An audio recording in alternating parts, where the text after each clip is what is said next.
So what we're trying to do here is just to give ourselves some information about some basic principles that come with Java inheritance, right? So each class that you create inherits from object class, and that class does have some methods in it. There's another method called finalize. Did I spell this right? I'm not sure if I spelled this right. Let me see. So if I want to say override, I don't know, in the base shape, right?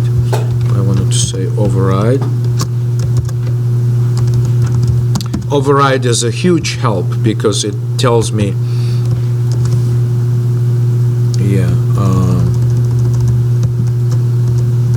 I think it's just finalized, just like that, right?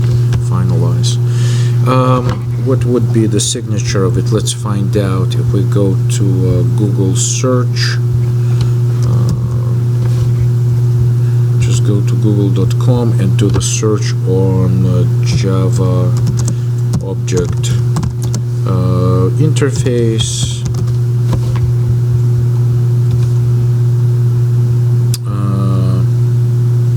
Now this is a Java object class. How about that? Okay, so we get our documentation about object class, and we need to take a look at finalize. Yeah, like I told you, I misspelled it, so I apologize for that. But this is the signature for the method, right? So finalize, and it's a protected void method which we can override. I'm actually not going to override it here, but sometimes classes have to clean up some resources. So finalize gets called before object is destroyed by garbage collector.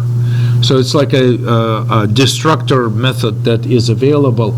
But you have to be very, very careful, because oftentimes finalize methods of the object class, if you redefine it, they may be invoked after your main method has already exited.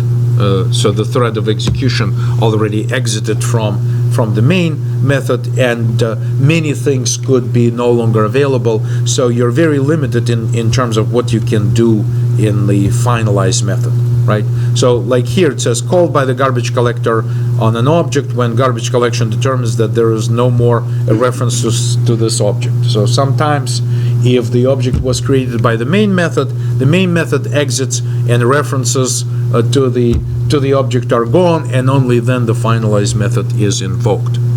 So just be aware of it, and I'm just moving on to other things.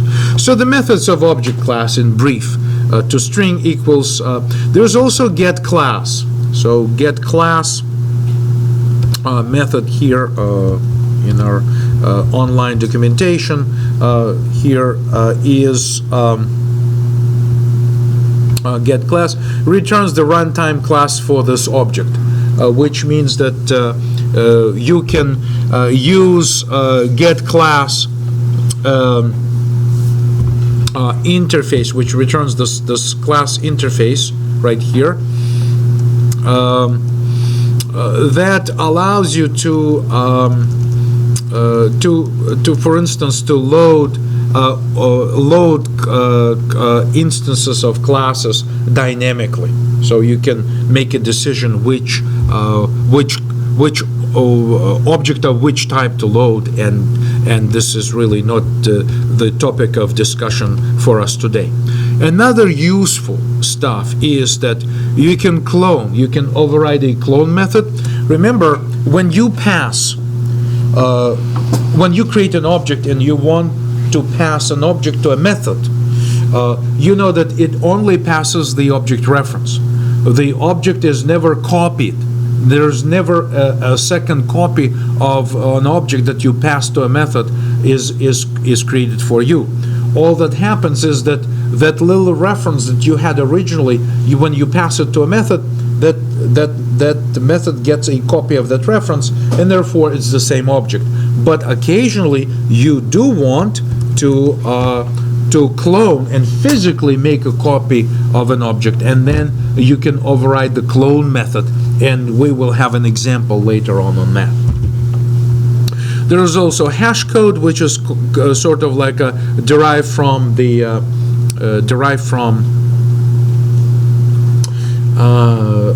method that is derived from the object reference in memory, and we can probably read about that as well. So when I go to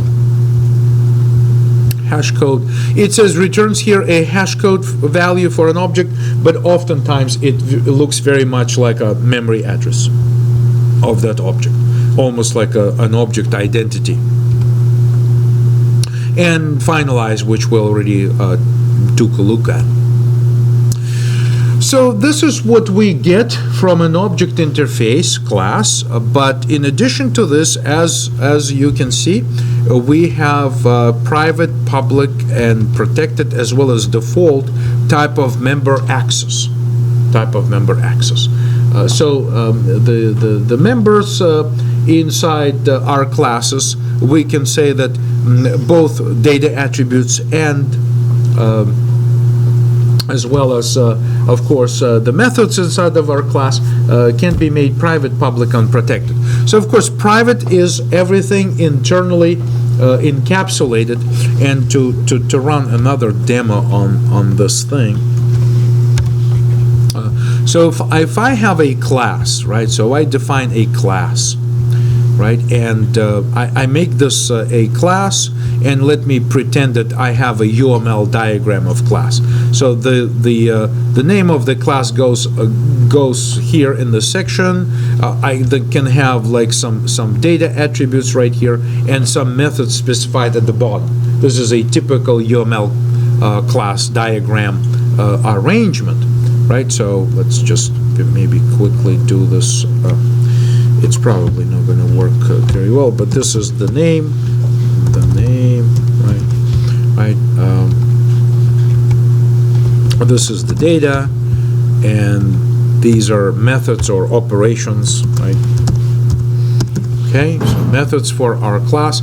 So this is a typical arrangement. And if anything is made private, right? If anything is made private, and you know that in UML you mark private as minus. So anything that's minus inside your class UML, which is private keyword in your Java code or other programming language, use the same keyword pretty much. So if it's private, then this data is available only inside the class. Even if you create another class, right, and I can just basically clone this to pretend that I have another class in my diagram, just like this, right? And if I decided to use inheritance and say this class inherits from here, and of course, you know, it's using the generalization UML relationship, or inheritance uses the arrow with the hollow triangle like that. So then this will be a different name. It will have different data. It, of course, will have other sets of methods. But this class cannot access this data directly. Although at runtime we know that both data will be present in the object in your programming language. If you make something private here, then it remains private, and even derived class cannot break encapsulation simply by saying, oh, I can derive from this class and therefore I should be able to access this data, because ultimately at runtime all of this data will be given to an object that you create from the derived class.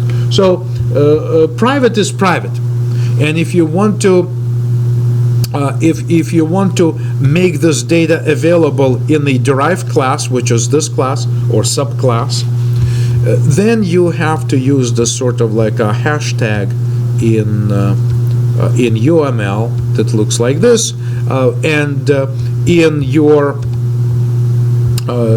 your Java code, it's called protected. So protected really means that anything in the In the superclass that is declared protected becomes still protected in the subclass, but outside of this class inheritance, it is treated just as if it was private. So protected access to data members and methods of your class gives access to those elements within the class hierarchy. Outside of this class hierarchy, everything is treated as private. What we could do in our demo here is that we actually did do it. In fact, we made X and Y protected inside our base shape. And therefore, X and Y's were still available in circle when we wanted to access X and Y. But if we try to access X and Y somewhere here outside of our class, then of course it would be an access violation, and the compiler will not compile that type of attempt. So we just move on to other topics here. Public is obvious, public is always accessible.